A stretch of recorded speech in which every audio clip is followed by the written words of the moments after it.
Hello watchers, welcome to episode 11. Today's discussion pertains to Canadian writer, Nobel laureate Alice Munro's book, Friend of My Youth. And friends, we've done a lot of poetry collections and novels in the past, so I thought that it would be nice if we take up a collection of short stories this time. And to talk about Friend of My Youth, this is a collection of astonishing stories about the human experience, and particularly voiced through a lot of female protagonists and female characters, mothers and daughters, wives, aging women who are dealing with a lot of challenges and turmoil in life. You know, often they're facing illnesses and illusions and infidelities and eccentricities. And this book has stories about how the older generation, with its rigid set of values, impacts the younger generations, and how in turn the youth is looking for emancipation despite being in the box. And this book also hints about the randomness of life, and the book says that life is reckless in throwing us misfortunes and fortunes and tragedies, and these are the events that shape us as humans. So now this is a collection of 10 short stories, and I'm going to limit my discussion to the title story, that is Friend of My Youth, lest your interest in the same should be spoiled. Also, this is going to tell you a lot about what the other stories entail. So to talk about Friend of My Youth, this is the story of a writer who reminisces her late mother as she dreams about her past, as she recounts her past, wherein she had been an elementary teacher in a schoolhouse, and she had boarded in a small town at a lady called Flora's place. Now this Flora, she hails from a very religious Orthodox Christian family, and Flora's house is divided. In the one side lives the spinster 40-year-old Flora, and on the other side dwells her younger sister Ellie, who is an invalid. She lives with her husband Robert. Now the narrative's mother does not reveal much about this character Robert, and she tells us that Ellie is somebody who is very careless and senseless, and she perpetually falls sick, and she paints Flora as a really saintly character. And she also later reveals how Flora and Robert had initially been a couple, and due to some misfortune Flora had to get Robert married to Ellie.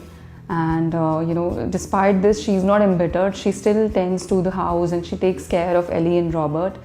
Particularly of Ellie, she perpetually falls sick to the point of death, and she still takes care of her. And then she also later, deals with a really vicious character, a nurse who is brought in to tend to Ellie while she is sick. So now Nurse Atkinson is a really rude modern woman who brings in a lot of changes in their orthodox setup. She has no respect for their values, and later she ends up marrying Robert. And but the narrator is really vexed with such depictions of these characters in Flora's story. She says at one point that if she were to write Flora's story, she would paint all the characters differently, and particularly Flora, she's going to depict her as a really wicked, vicious woman who does not stand up for herself, does not speak for her own sexuality. So this is something that annoys the narrator, and she suspects her mother of hiding a lot of information about the other characters, and also of glorifying Flora simply because her values coincide with the narrator's mother's.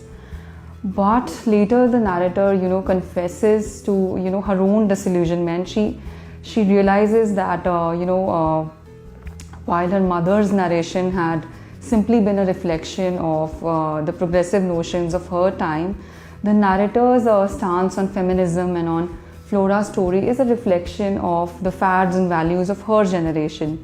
So as such, the truth is unknowable, and it's difficult to discover what the events as they had really happened. So this reminds me of also of a TED talk by Nigerian writer Chimamanda, wherein she talks about the dangers of a single story. So she rejects the idea that a single narrative perfectly captures somebody's story, a people's story, and she talks about the perils of doing so.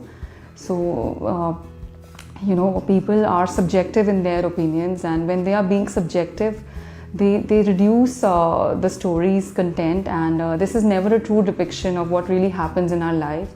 Randomness is the essence of life, and randomness is the essence of these 10 stories.